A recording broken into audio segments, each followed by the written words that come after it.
তো আজকে আমরা দেখব কিভাবে আর ল্যাঙ্গুয়েজের মধ্যে ফর লুপটা কাজ করে।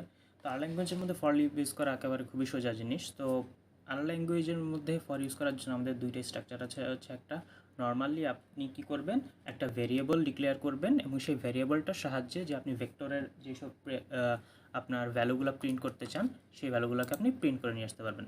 তো চলেন আমরা এই জিনিসটা দেখি কীভাবে চলতে পারে। তো এই একটা ভেরিয়েবল ডিক্লেয়ার করার মাধ্যমে আপনি শুধুমাত্র ভেরিয়েবলের মাধ্যমে যেভাবে ফর লুপটাকে কাজে লাগাতে পারেন সেটার যে স্ট্রাকচার সেটা হচ্ছে ফর লিখবেন। ফর লেখার পর আমরা কী করতে হবে, যে কোনো একটা ভ্যারিয়েবল নেবেন। তো আমি লিখলাম ভ্যারিয়েবল ইন, আপনি যে ভেক্টরটার থেকে আপনি আউটপুটটা চান সেই ভেক্টরের নাম দিবেন, ঠিক আছে।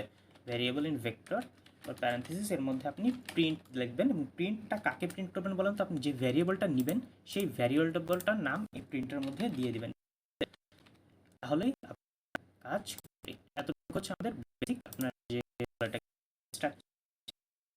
আমরা এতটুকুর মধ্যে এটা রেখে দিলাম।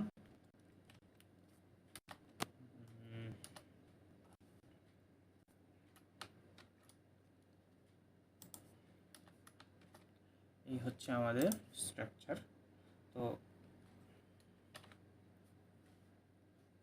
এটা হয়ে গেল আমাদের জেনারেল স্ট্রাকচার। তো আমরা এই জেনারেল স্ট্রাকচার ইউজ করে একটা প্রবলেম সলভ করি। তো প্রথমে আমরা একটা কিনলাম, আমরা একটা ভেক্টর নিলাম। এবার এই ভেক্টরের এই ভ্যালুগুলোকে আমরা প্রিন্ট করতে চাই, ঠিক আছে। আমরা সিম্পলি যদি অ্যাকচুয়ালি আমরা এটা যদি ভ্যালুস লিখে আমরা কোডটাকে রান করি তবেও কিন্তু আমাদের এই কাজটা হয়ে যাবে। যে সিম্পলি দেখেন এই যে ভ্যালুগুলো প্রিন্ট হয়ে গেছে। এখন আমরা তাহলে আমাদের ফর লুপটা ইউজ করার প্রয়োজনটাকে, আমরা যদি চাই যে আমরা একটা পর একটা করে এই ভ্যালুগুলো প্রিন্ট করাবো তবে কিন্তু আমরা এই ফর লুপটা ইউজ করবো।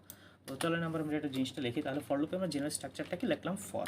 এবার আমরা লিখবো হচ্ছে একটা ভ্যারিয়েবল। এখন ভ্যারিয়েবল বলতে কি, এখন এই জায়গায় তো কোনো ভ্যারিয়েবল ডিক্লেয়ার করা নেই, এর মানে হচ্ছে আপনি আপনার নিজের মনের মতো যে কোনো একটা ভ্যারিয়েবল খুঁজে নিতে পারবেন। ফর লুপে আসলে আপনি নিজের যেটা ইচ্ছা মনে যা চায় সেটাকে আপনি ভ্যারিয়েবল হিসেবে ডিক্লেয়ার করতে পারেন। তো ধরলাম আমি এখানে আইকে আমরা ভ্যারিয়েবল হিসেবে ডিক্লেয়ার করবেন। আই ইন কোথায়, আমরা যেই ভেক্টর থেকে আমরা ভ্যালুগুলা আউটপুট হিসেবে চাচ্ছি সেটা। তো এখানে এই ভেক্টরটা না কোন ভেক্টর থেকে যাচ্ছি, আমরা ভ্যালুস নামক ভেক্টর থেকে যাচ্ছি। তো আমরা লিখবো এখন ভ্যালুস, ঠিক আছে। এইটা লেখার পর আমরা প্যারেন্থেসিস দিব, এরপর কমান্ড লিখবো প্রিন্ট।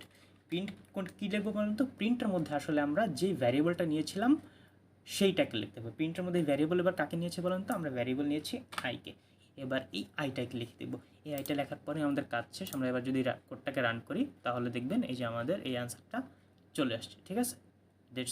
এটা হচ্ছে আমাদের সিম্পল যে পদ্ধতি সেইটা।